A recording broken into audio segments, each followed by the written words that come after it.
Quiero presentar a Silvio Iriondo, presidente de Madres Antirrepresión por Cuba, con una larga trayectoria, es uno de los movimientos más importantes del exilio cubano, un movimiento muy activo, hemos estado juntos en muchas luchas. Silvia es sobreviviente de la masacre del 24 de febrero, que ustedes hicieron algunas entrevistas ayer, y es una activista destacada de derechos humanos. Así que Silvia, bienvenido. Gracias, Orlando. Estoy a la orden, a la disposición. Bueno, Silvia, pues mira, iniciamos el trabajo de la comisión ayer y el primer caso precisamente que estamos compilando y bueno, vamos a hacer todo el trabajo, es precisamente el derribo de las avionetas de Hermanos al Rescate. Ayer estuvimos hablando con José y con Arnaldo, con Olga, pues nos dieron su testimonio de lo que sucedió. Y nos dejaron un expediente con todas las pruebas y todo esto que ellos a lo largo de los años han recabado, producto de juicios, todo eso.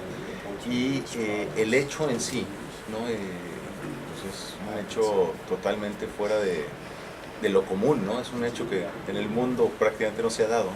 Entonces, dentro de la crueldad y de lo extraordinario del caso, pues en este momento pues queremos platicar contigo en tu carácter primero de sobreviviente de este atentado y después pues como la visión que has tenido en todo este trabajo de la oposición en el tema de violaciones a derechos humanos. Y pues te dejo la palabra, por favor. ¿Ustedes hacen preguntas o ustedes quieren un testimonio? Yo te pediría que fuera un testimonio primero y después Okay. Bueno, nuestra organización Mar por Cuba, Madres y Mujeres Antirrepresión, desde la crisis de los balseros del año 94, habíamos estado trabajando como voluntarios con Hermanos al Rescate para ir a diferentes centros de detención donde habían sido internados cubanos, hombres, mujeres y niños que eran interceptados en el mar después de la reversión de la política por parte de la administración de Clinton y enviados a estos centros de detención. De hecho, todas las semanas cuando había algún vuelo humanitario de Hermanos al Rescate, dos voluntarias de Mar por Cuba iban a bordo de esos vuelos para llevar necesidades básicas a los refugiados, mayormente al centro Carmichael de Nassau, en las Bahamas, donde habían hacinados hombres, mujeres y niños en esos campamentos, en unas condiciones infrahumanas, donde se le negaba leche a los bebitos, donde se le daban golpes a las mujeres embarazadas y donde había una situación terrible de violaciones de derechos humanos fuera de Cuba, donde son los reyes de las violaciones de derechos humanos. Ese sábado, 24 de febrero de 1996, el viernes anterior, habíamos estado en una manifestación frente al edificio del Departamento de Justicia en la ciudad de Miami, precisamente reclamando que no fuese deportada nuevamente a Venezuela una refugiada cubana que había entrado ilegalmente a los Estados Unidos de Venezuela, llamada Elizabeth Peace, porque pensábamos que de ser deportada como habían indicado a Venezuela, el régimen de Venezuela la deportaría a Cuba y en Cuba tendría que sufrir represalias. Allí estábamos, Basulto, Arnaldo, etc. De ahí nos fuimos para una reunión en el Hotel Hyatt de Coral Gables, donde se estaba reuniendo la mesa compuesta por 7 exiliados cubanos activistas de derechos humanos en apoyo a Concilio Cubano. Para el que no sepa lo que fue Concilio Cubano fue un esfuerzo de la oposición interna cubana de reunirse en base de valores democráticos al margen de la dictadura castrista. Esa reunión se iba a celebrar el 24 de febrero. Durante esa reunión en el Hotel Hyatt, Armando Alejandre Hijo, uno de los 7 que componía la mesa y un gran amigo y un gran activista y un gran patriota cubano, me pasa una nota donde me dice, ¿por qué no le dices a Basulto para ir mañana a hacer un vuelo humanitario en el estrecho de la Florida? Es un día muy especial simbólicamente, es un 24 de febrero, se está reuniendo Concilio, A lo mejor hay cubanos en el mar que están tratando de escapar y sería simbólico que estuviésemos allá. Le pasé la nota a Basulto y Basulto al término de la reunión en el Hyatt nos dijo, estése mañana a las 7:30 en el hangar de Hermanos al Rescate, que vamos a hacer entonces un vuelo humanitario. Se me olvidó decirles que el viernes antes había programado Hermanos al Rescate para ese sábado un vuelo a la base de Carmichael en Nassau, las Bahamas, pero que debido a que había una delegación del régimen castrista en Nassau, ese vuelo fue suspendido y nos fuimos a la reunión del Hyatt. Yo no iba en ese vuelo a las Bahamas, iban 2 otras voluntarias de Mar por Cuba con ellos, pero ese vuelo fue cancelado. Llegamos al hangar el 24 de febrero, Armando estaba sumamente ilusionado porque para él era la primera vez, él había volado conmigo a la base de Nassau a llevar cosas a los cubanos, pero era la primera vez que él iba a estar tratando de ver si participaba en el salvamento de una vida, de un hombre, de una mujer, de un niño cubano que estuviera tratando de escapar la isla. Todos estábamos sumamente ilusionados, mi esposo estaba conmigo y obviamente llegamos al hangar a la hora que Basulto nos dijo. Se fue demorando la salida porque hubo una llamada de algún persona que fue detenida por el régimen castrista en Cuba y hubieron una serie de preguntas que ellos querían, que les habían hecho funcionarios del régimen, que ellos querían compartir con Basulto. Recuerdo que ese día yo conocí a Pablo Morales, uno de los 4 jóvenes. Lo conocí en la máquina copiadora. Habíamos firmado una carta, José Basulto, Armando Alejandre y yo, enviada a la secretaria de Justicia, pidiendo que no extraditaran a Elizabeth Peace. Y me hacía falta hacer copias para poderla mandar por el fax. Pablo va para la máquina porque yo no sabía funcionarla y me ayuda a funcionarla, pero allí me dio uno de los testimonios más increíbles que yo he oído en mi vida. Fue el día que lo conocí y el último día que lo vi porque fue asesinado ese 24 de febrero. Él me dijo que él había escapado la isla en balsa y que cuando estaban desesperados sin saber si iban a poder llegar a las costas americanas, si iban a sucumbir en el intento, si iban a morirse o no, habían visto avionetas de Hermanos al Rescate.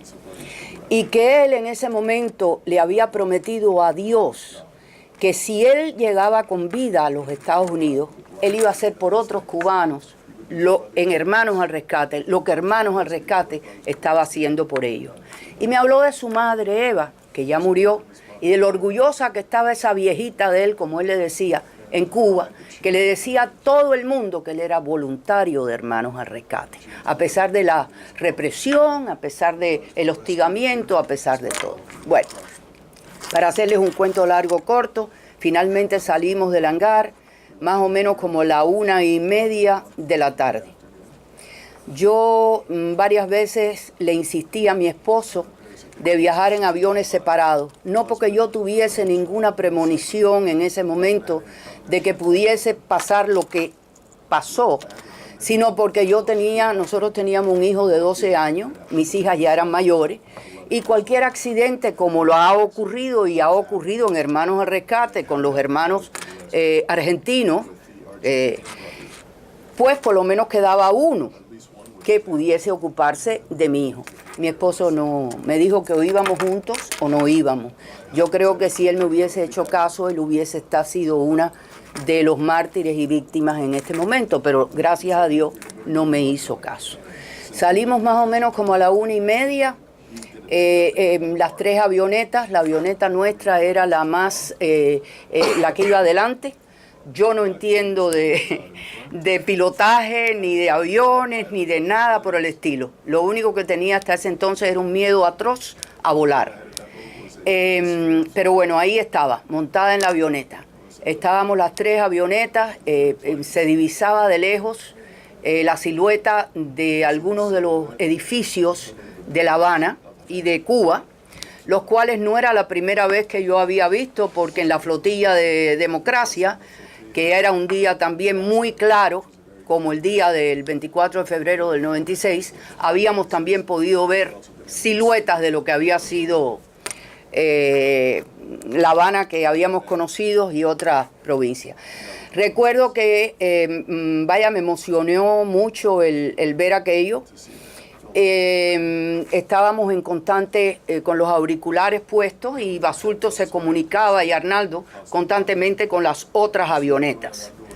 De momento se vio como, no sé si fue antes o después porque ya la memoria, pero de momento o se perdió la comunicación con la avioneta de Carlos Costa o se vio antes una sombra muy rápida que pasaba de izquierda a derecha por delante de nosotros y súbitamente la conversación con Carlos Costa, no había conversación. Siguieron insistentemente Basulto y Mario de la Peña, que era el piloto de la otra avioneta. Basulto era el piloto de la que íbamos nosotros, tratando de comunicarse, comunicándose, viendo a ver qué era lo que había pasado, diciendo las cosas entre ellos. Todas esas comunicaciones están, algunas de ellas no sé si cortaron y editaron las comunicaciones, pero están en tape, hasta que vimos otra nube. La primera raya fue como una raya horizontal, finita, gris en el horizonte. La segunda raya fue como más abierta, más ancha, y se perdió la comunicación con la avioneta de Mario Manuel de la Peña, que pilotaba Mario Manuel, donde iba a bordo Armando Alejandre. En la avioneta de Carlos iba a bordo Pablo Morales. Y en la nuestra, la de Basulto, Basulto era piloto, Arnaldo iba de Hermanos al Rescate, mi esposo Andrés y yo. Antes de la segunda, déjame ir hacia detrás, Basulto se vira para nosotros y dice, nos van a tirar. Y yo digo, recuerdo haber dicho incrédulamente que nos van a tirar, como diciendo, pero tú tienes que estar jugando, ¿cómo que nos van a tirar? Un silencio absoluto. Yo saqué mi rosario de dedo, que lo llevo conmigo siempre desde entonces. Le agarré la mano a mi esposo y comencé a rezar. Sabía que algo espantoso estaba sucediendo. Recuerdo que en la mente empecé a ver imágenes de lo que había sido mi vida y que inconscientemente me despedí de mis hijos, de mi madre, de mi familia. Pensé que el ruido era un ruido ensordecedor de silencio, si se puede decir eso. No sé si alguien lo ha experimentado, pero es un ruido de silencio absoluto. Recuerdo que pensé, estamos muertos y no lo sabemos en aquel momento. Y así pasaron el tiempo que para mí eran como interminables y fueron simplemente minutos. Los transponders, ellos le llaman, estaban apagados, o sea, nosotros habíamos estado todo el tiempo de la travesía oyendo el tráfico entre barcos, aviones en el área, etc. En este momento era silencio absoluto. Ya cuando estábamos divisando la silueta de la tierra de los Estados Unidos, me imagino Cayo Hueso. Recuerdo el silencio de los cuatro en aquella avioneta, era increíble. Recuerdo que Basulto se comunica, ellos querían, se comunican, Basulto hace una comunicación llamando la alerta, llamando la emergencia, diciendo lo que había, y entonces nos dirigen a que aterrizáramos en Cayo Hueso. Y íbamos encaminados hacia Cayo Hueso cuando Basulto nos dice, ¿y por qué vamos a Cayo Hueso si nuestra base está en Opaloca y ahí es donde van a estar nuestra gente y la familia?